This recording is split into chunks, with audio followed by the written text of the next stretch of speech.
সন্তান সম্ভাবনা স্ত্রীকে নিয়ে বাড়ি ফেরার পথে মর্মান্তিক পরিণতি। বাসের চাকায় পিষ্ট স্বামী গর্ভবতী স্ত্রীকে আগলে বাড়ি ফেরার সেই মুহূর্তই হয়ে উঠল শেষ যাত্রা স্বামীর।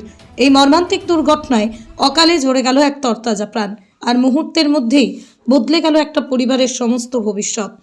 উত্তর চব্বিশ পরগনা জেলার বসিরহাট মহকুমার মিনাখা থানার অন্তর্গত ছয়য়ানি এলাকায় এদিন সন্ধ্যায় এই হৃদয় বিদারক ঘটনাটি ঘটে।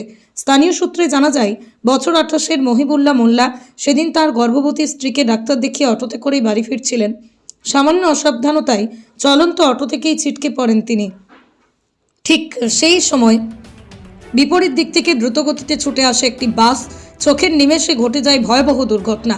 বাসের চাকায় পিষ্ট হয়ে গুরুতর জখম হন মহিবুল্লাহ।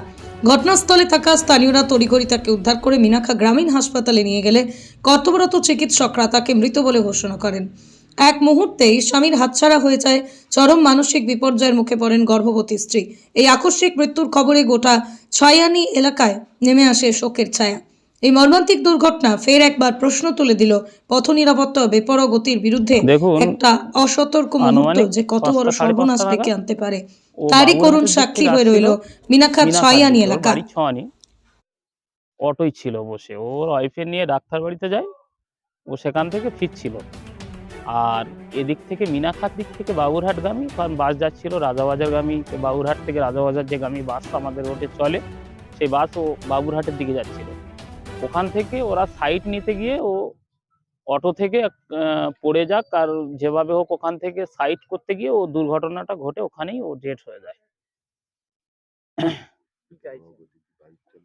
এখন বিশেষ করে আমরা যেটা চাচ্ছি, আমাদের মিনাখা প্রশাসনের কাছে আমাদের একান্ত আবেদন, রাস্তার দুধারে যেভাবে কাঠ, বালি, পাথর যেভাবে রাস্তাটা জাম করে রেখেছে, দেখলেই আপনারা দেখতে পাবেন। আপনারা যদিও এই রোডটায় ব্যবহার হয়, যেভাবেও স্কুল আছে এবং মানুষের আনাগোনা, যেভাবে ওই জায়গাটায় স্কুল আছে বিশেষ করে, আর সিনিয়র মাদ্রাসা, ছয়য়ানি সিনিয়র মাদ্রাসা, আর ওই রাস্তার দুধারে যেভাবে বালি, সিমেন্ট এবং কাঠ, এত পরিমাণ রাস্তার দুধারে বাস বা অটো, এগুলো সাইড নিতে গেলে দুর্ঘটনা ঘটবেই।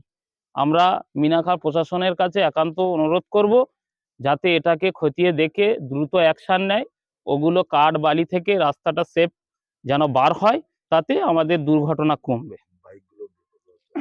করে আরেকটি বাস ড্রাইভারদের কাছে আবেদন করব, যেভাবে মিনাখা থেকে বাবুরহাটের এই রোডটাতে তারা দ্রুত গতিতে যেভাবে ড্রাইভিং করে, তাদের কাছে একান্ত আবেদন করব, এই রোডটা তারা দেখুক। এই দুর্ঘটনা এদিক থেকেও ঘটছে, এত পরিমাণ স্পিডে তারা বাসগুলো নিয়ে যায়।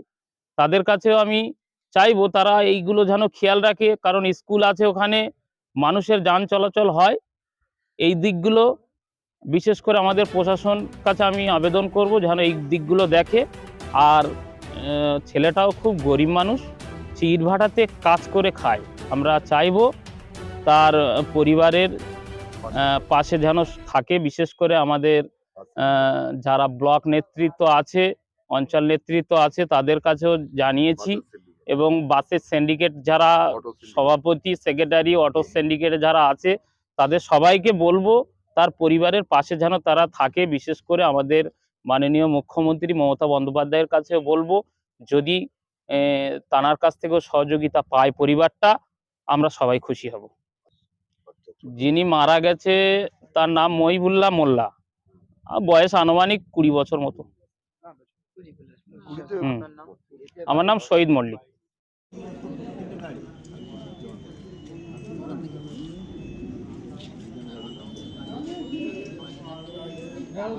নতুন বছরের ধামাকা অফার ইলেকট্রিক ব্যাটারি গাড়িতে সরফরাজ এন্টারপ্রাইজ বরুণহাট ব্রিজের সম্মুখে যোগাযোগ করুন এই নম্বরে 8116753569 অথবা 7547924689।